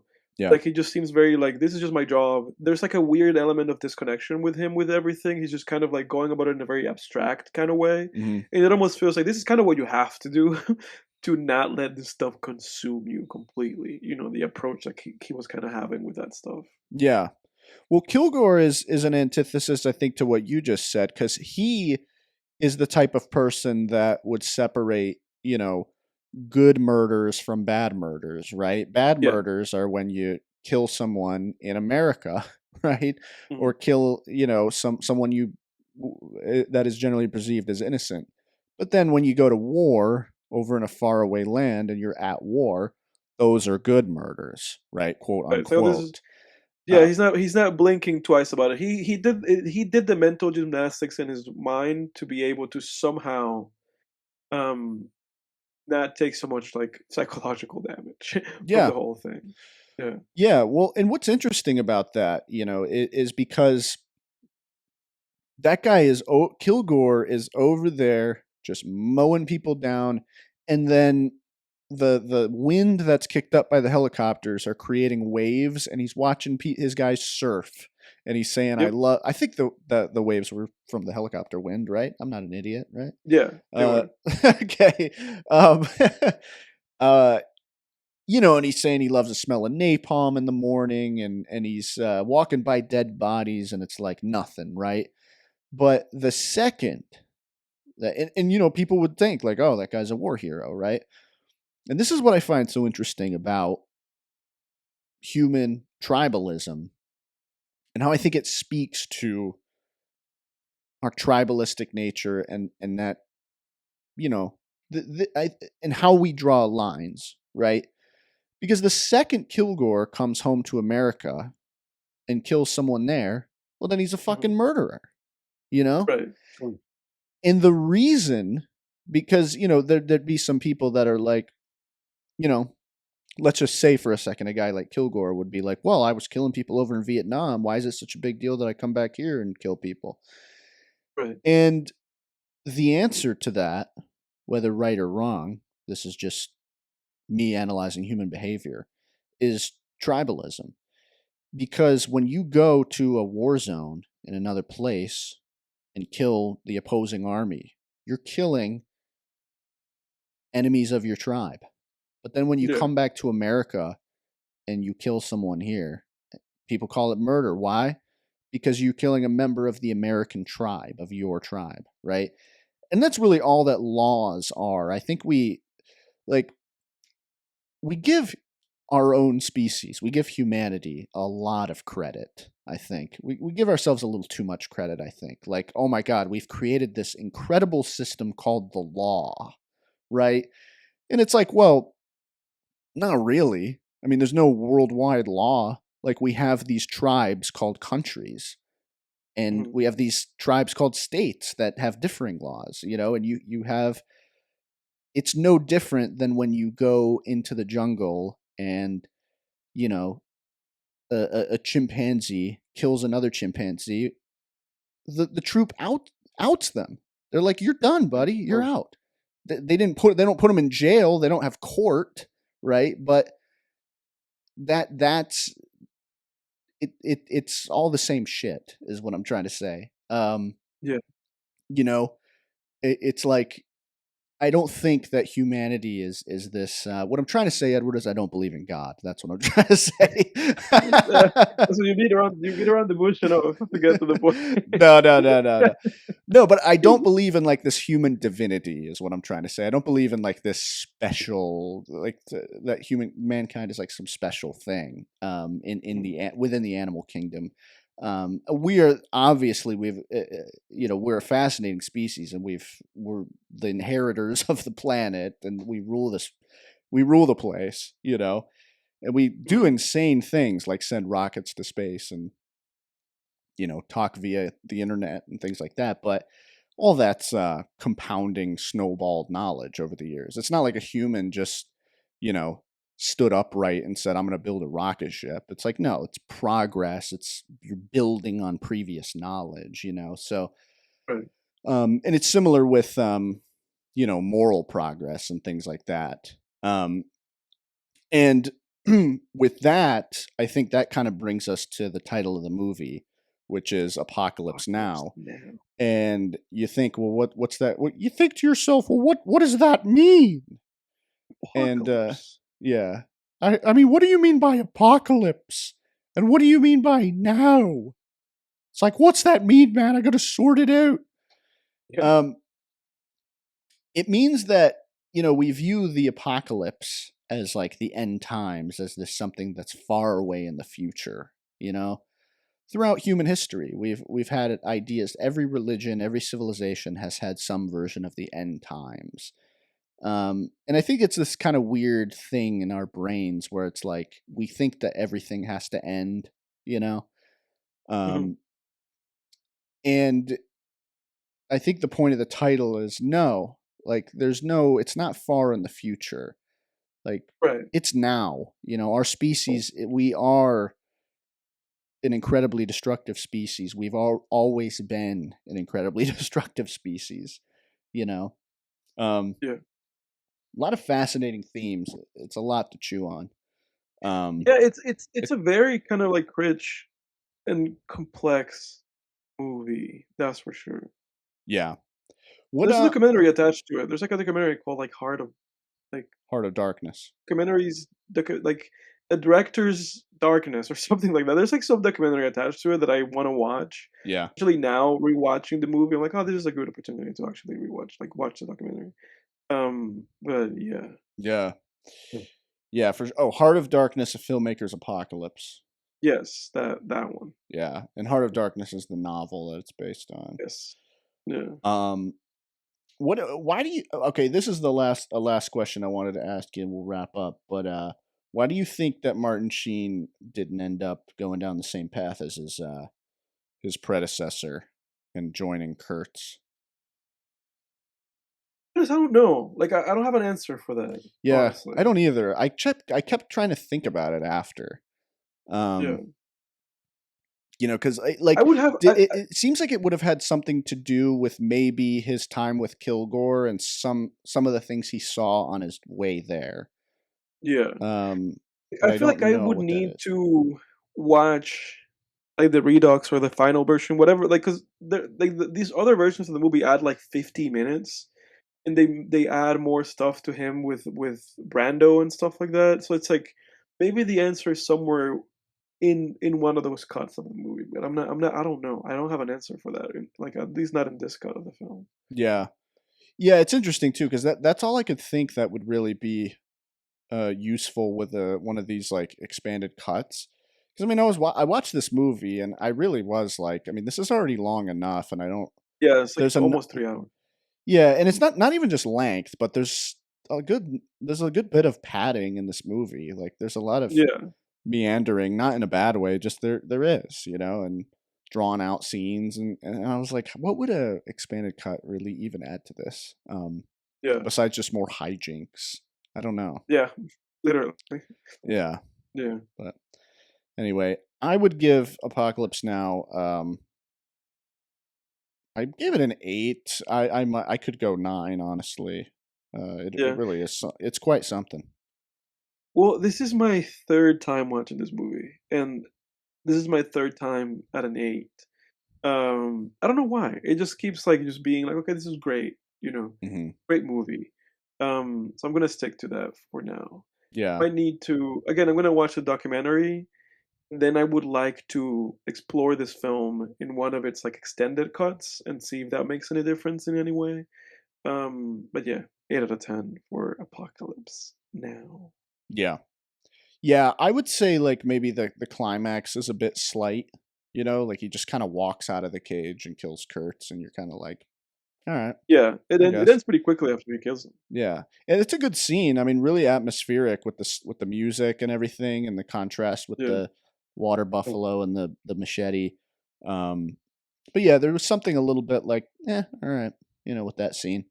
Um, yeah, but yeah, yeah, like I said too, I'm a huge, always been a huge Far Cry 3 fan. That game lives rent free in my head, where it's one of those things that there's a lot of games that I played growing up that continually just influence my writing like years later, depending on what it is, and you know, something so cool about that whole idea of just going into the jungle and losing your mind as you venture deeper. losing your marbles. Yeah, Yeah. Yeah. Um, yeah. I feel like Far Cry 3 did a unique spin on that idea too. But anyway, all right. That's it for this week, folks. Thanks for listening. What do you have for us next week, thanks Edward? everybody. I will let you know. I'm looking at my films here on my film tangents watch list that I have, and I'm not completely convinced on these movies, so I want to go a little further searching. But if not, it'll probably be like a very recent movie that came out like late last year that I think is on streaming. Yeah. But I wanna dig a little bit deeper and see what I can. All right. Sounds good. Yeah, we're really indecisive this season. I feel like every Yeah, we episode we're have, dude. like We've had a lot of episodes like this. well, check the description. Maybe we got it by then. Yeah, I'll be there, everybody. I'll let you know by tomorrow. So probably it'll probably make the description for the episode. In any case, everybody, thanks you for listening. Thanks, guys. See ya. See ya.